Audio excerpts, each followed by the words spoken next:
Bonjour tout le monde et bienvenue sur votre chaîne Mana Chania.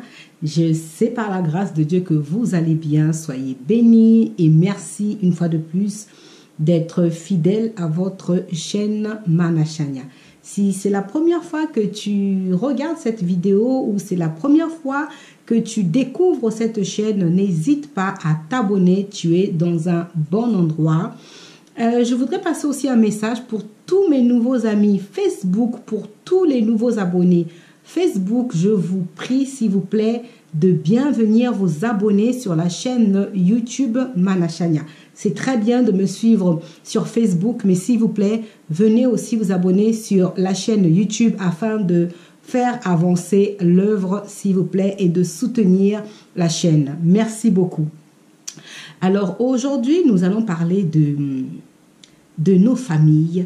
Est-ce que nos familles sont sauvées? Est-ce que nos enfants, est-ce que nos frères, nos sœurs sont sauvés? Est-ce que vous priez pour cela? Pourquoi avez-vous été sauvés? Je pense que beaucoup d'entre nous n'ont pas compris encore pourquoi nous avons été sauvés. Beaucoup d'entre nous ne savent pas le devoir qu'ils ont en étant enfants de Dieu. À travers cette vidéo, je vais vraiment essayer par la grâce du Saint-Esprit de vous donner cette vision qu'un enfant de Dieu doit avoir, le rôle, la responsabilité, que après cette vidéo, que vous puissiez comprendre et réaliser pourquoi vous êtes sauvés et que vous devez et que vous avez la responsabilité de prier pour vos sœurs et vos frères. Lorsque nous disons sœurs et frères, il ne s'agit pas seulement de la fratrie, de nos frères, de nos sœurs, de même père, de même mère, de nos cousins et de nos oncles. Non, mais ici, frères et sœurs, vraiment, c'est dans l'ensemble de l'humanité, dans l'ensemble des personnes que nous aimons. Vous êtes dans, je vais prendre l'exemple d'une famille classique, c'est-à-dire le père, la mère, les enfants. Vous voyez deux fois un homme, il va à l'église le dimanche, mais sa femme est restée à la maison, les enfants sont restés à la maison, font la grasse matinée. Mais mon frère, toi tu pars à l'église, tu es sauvé, mais et ta femme, et tes enfants? Tu ne parles pas de Jésus-Christ à ta famille, à ton père, à ta mère, à tes collègues, à tes amis. Comment ils vont être sauvés? Est-ce que tu as réalisé pourquoi toi tu as été sauvé? Est-ce que tu as compris pourquoi toi, Jésus-Christ t'a sauvé? Toi, tu as reçu le Seigneur. Toi, ton âme a été sauvée. Mais est-ce que tu ne te dis pas, est-ce que tu n'as pas envie de voir tes bien-aimés être sauvés? Est-ce que tu n'as pas envie de retrouver dans la vie éternelle aussi tes amis, ta famille, tes collègues? Tu as donc la responsabilité de prier pour eux, pour que le Seigneur touche leur cœur. Tu as la responsabilité de leur présenter Jésus-Christ, de leur parler de Jésus-Christ. Ils entendent parler, oh Jésus, Jésus. Mais si toi qui as reçu Jésus, si toi qui as été sauvé, délivré de n'importe quelle situation, si tu as vu la main de Dieu, tu as été sauvé, tu peux témoigner la grandeur de Jésus-Christ dans ta vie. Pourquoi tu restes assis, tu te lèves, tu vas à l'église, tu écoutes la parole, tu pries, Seigneur, merci, tu m'as gardé, tu m'as protégé. Mais et ta famille? Et ton père et ta mère? Et tes frères? Et tes enfants? Et nous voyons certains de nos familles, nos frères, nos sœurs, nos proches vivre des combats. Nous voyons nos proches être dans des liens. Beaucoup ne travaillent pas, beaucoup ont du mal à avoir une stabilité, beaucoup ont du mal à avoir des enfants, beaucoup ont du mal à avoir le mariage, beaucoup ont du mal vraiment à orienter leur vie. Nous voyons les autres souffrir et nous sommes incapables de leur présenter Jésus-Christ simplement parce que des fois on a peur, simplement parce que des fois on a honte. On n'a pas honte de son Dieu. Nous devons prier pour les autres. Nous devons présenter Jésus-Christ aux autres. Nous avons été sauvés. Nous devons témoigner. Nous sommes sauvés pour parler de Jésus-Christ, pour présenter le royaume des cieux à ceux qui ne connaissent pas Jésus. Dans ta maison, tout le monde doit être converti. Tu dois te battre pour ça. C'est ta mission. Tu dois faire le maximum, frères, sœurs, enfants. Si vos parents ne prient pas, vous devez faire le maximum pour prier pour vos parents, pour leur présenter Jésus-Christ sans cesse jusqu'à ce qu'ils ne soient sauvés. Il est important de parler, il est important de vouloir conseiller, mais il est aussi très important de toujours mettre la base, la parole de notre Seigneur. C'est pourquoi vous verrez vraiment, dans la plupart de mes vidéos, je m'arrange à lire le verset qui correspond vraiment à mon sujet. Ici, dans le livre de Josué, au Josué 24, au verset 15, La parole de Dieu nous dit ceci. Je vais lire tout le verset 15 pour ne pas commencer au milieu. Et si vous ne trouvez pas bon de servir l'Éternel, choisissez aujourd'hui qui vous voulez servir, ou les dieux que servaient vos pères au-delà du fleuve, ou les dieux des Amoréens dans le pays desquels vous habitez. Moi et ma maison, nous servirons l'Éternel. Le peuple répondit, loin de nous la pensée d'abandonner l'Éternel. Ici, ce qui m'intéresse, c'est la partie où la Bible dit, moi et ma maison, nous servirons l'Éternel. Il ne faut pas seulement se limiter. Il ne faut pas seulement se limiter. Ma maison ici ne veut pas... Oui, c'est vrai que ma maison, c'est ma famille. Je prends mon exemple, mon époux, mes enfants. Mais ma famille ici, ma maison, c'est aussi toutes les personnes qui t'entourent. C'est aussi les lieux de vie que tu es, les lieux de vie dans lesquels tu es. C'est aussi tes frères, tes sœurs qui n'habitent pas avec toi, c'est aussi tes oncles, tes tantes. Nous devons prier pour nos familles. Nous devons prier pour le salut des âmes de nos familles. Nous pensons qu'il ne faut pas croire que le ciel est dans l'allégresse lorsque on est marié, ou lorsque quelqu'un est guéri, ou lorsque quelqu'un arrête de boire ou de fumer. Non, le ciel, le Seigneur est content. Le ciel est dans la joie lorsque une âme vient à lui, lorsque une âme est sauvée. Le ciel est dans la joie lorsque quelqu'un reçoit Jésus-Christ, lorsque le nom de quelqu'un est écrit dans le livre de vie. Là, le ciel est dans la joie. Nous avons cette responsabilité-là. Priez sans cesse pour les autres. Présentez vos familles au Seigneur. Priez, présentez Jésus-Christ à vos amis, à vos familles, à toutes les personnes qui vous entourent. Même les personnes que vous ne voyez pas. Ça fait peut-être longtemps que tu n'as pas vu un frère, une sœur, un oncle, une tante. Tu dois prier pour ça. Tu dois prier pour eux. Nos familles, là, j'élargis les oncles, les tantes, les grands-parents, les arrière-grands-parents, les cousins éloignés. La famille, vraiment. Nous devons prier pour eux. Nous devons les présenter au Seigneur. Nous devons dire, Seigneur, je te confie ma famille qui puisse te rencontrer. Et le Seigneur lui-même, il sait comment il agira. Quel canal il va utiliser pour que ta famille qui se trouve en Afrique, en Amérique ou en Asie puisse rencontrer le Seigneur.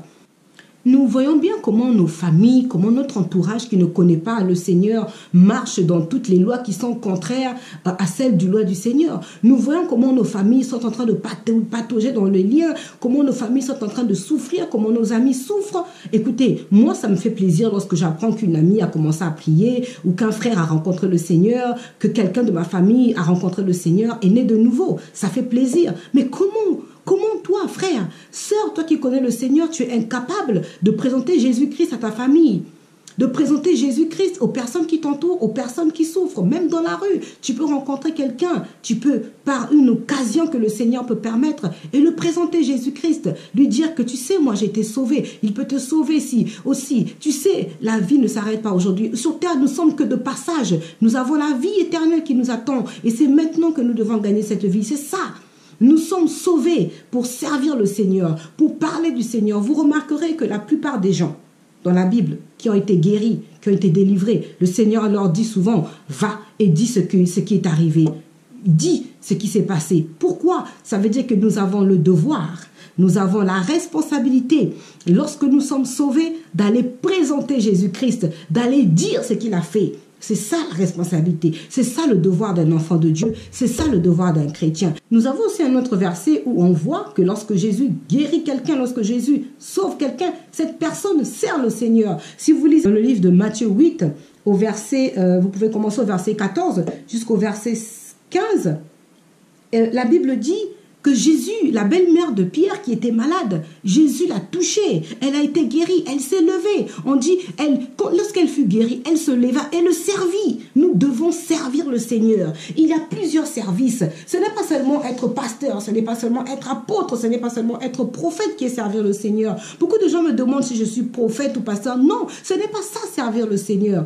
Servir le Seigneur, c'est aussi parler de Jésus. C'est aussi prier pour les autres. C'est aussi intercéder pour les autres. Et nous sommes tous des intercesseurs. Je veux vraiment que vous compreniez cela. Nous sommes tous des intercesseurs.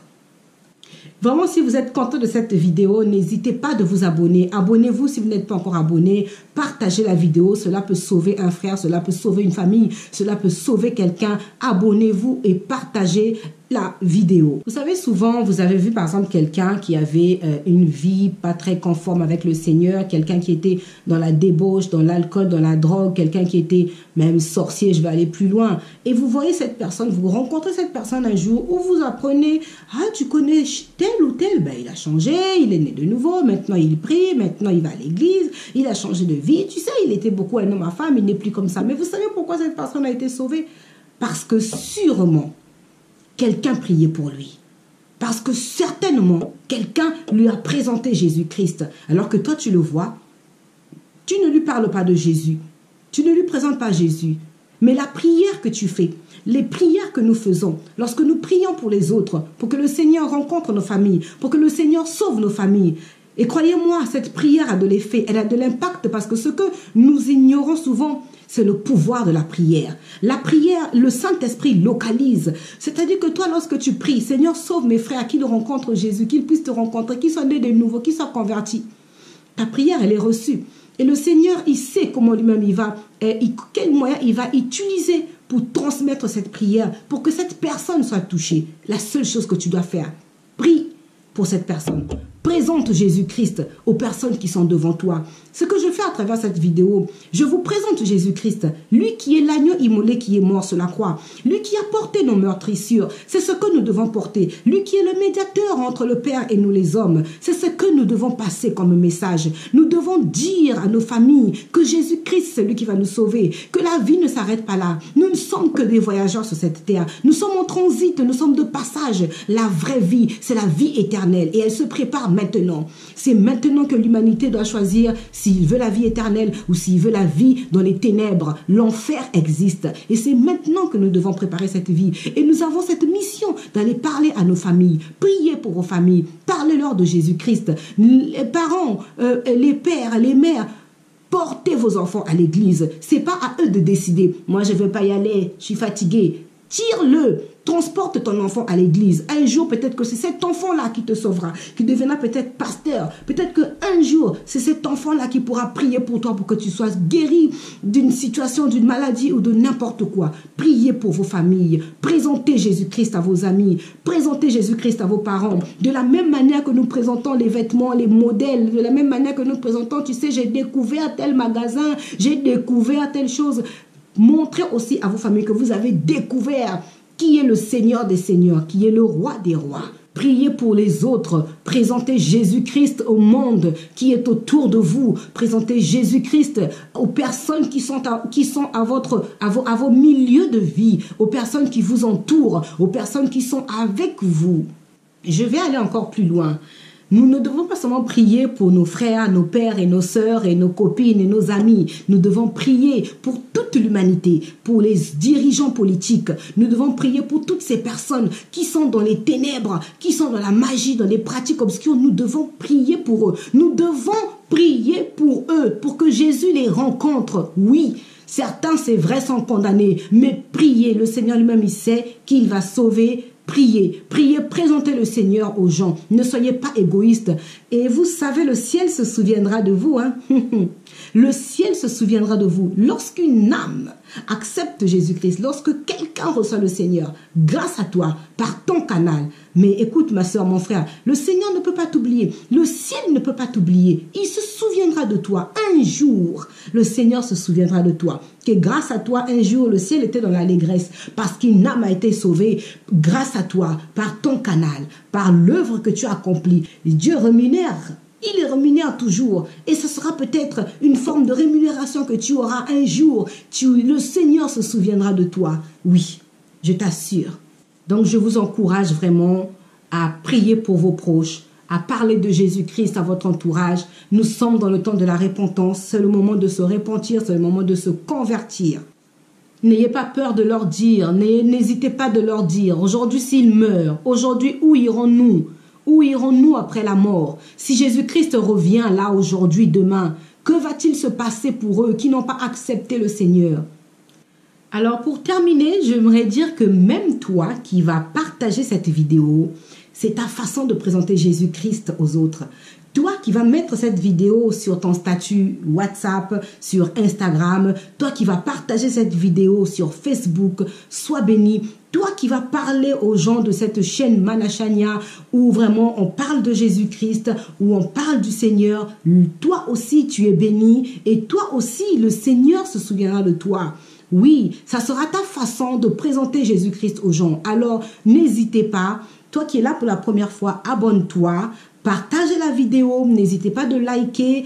Et tous ceux qui sont sur Facebook, tous les nouveaux venus, nous bénissons le Seigneur pour tous ceux qui sont venus sur la page Facebook. Sur Facebook, je vous prie de nous retrouver, de nous rejoindre sur la chaîne YouTube Mana Chania et de vous abonner. Voilà ma vidéo d'aujourd'hui. Je vous dis à très bientôt. Demeurez dans la bénédiction du Tout-Puissant. À très bientôt. Au revoir.